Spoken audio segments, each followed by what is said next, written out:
Hey everybody, Dr. Jeff Riggenbaugh back here with you on another Tips Tuesday, where each week I bring you one tip for dealing with those difficult people in your life that continue to do the things you don't want them to do and don't do the things that you do want them to do.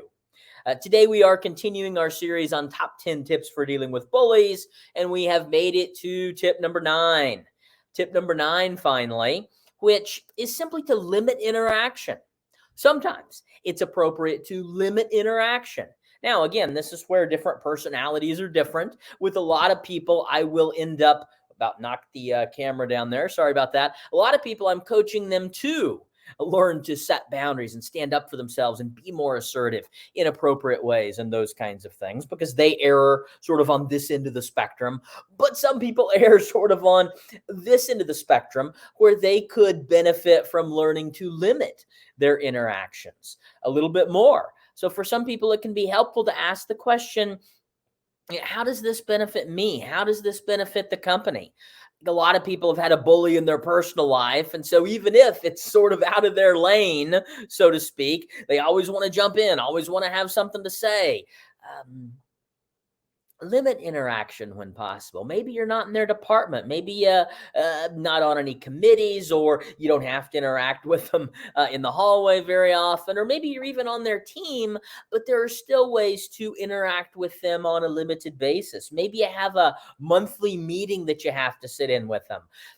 Just because we have a disagreeing opinion doesn't mean we have to always share it.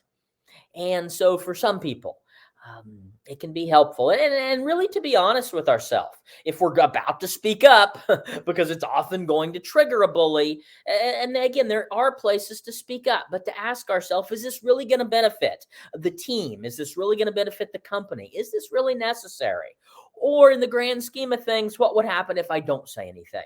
Do I always need to challenge them because I know it's going to trigger them? And sometimes it's best just to limit my interaction with that person.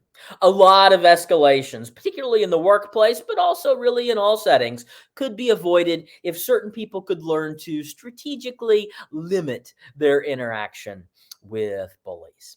For my entire top 10 tips, I hardly get it off my tongue there, for dealing with bullies, or to watch my webinar for dealing with all of the 8 different types of difficult people, click those links below. If you're finding this free social media series helpful, I would really appreciate it if you would click that like button, share, or subscribe so that others could benefit from it as well. Hope everybody has a great week, and I look forward to seeing you next Tuesday. Bye for now.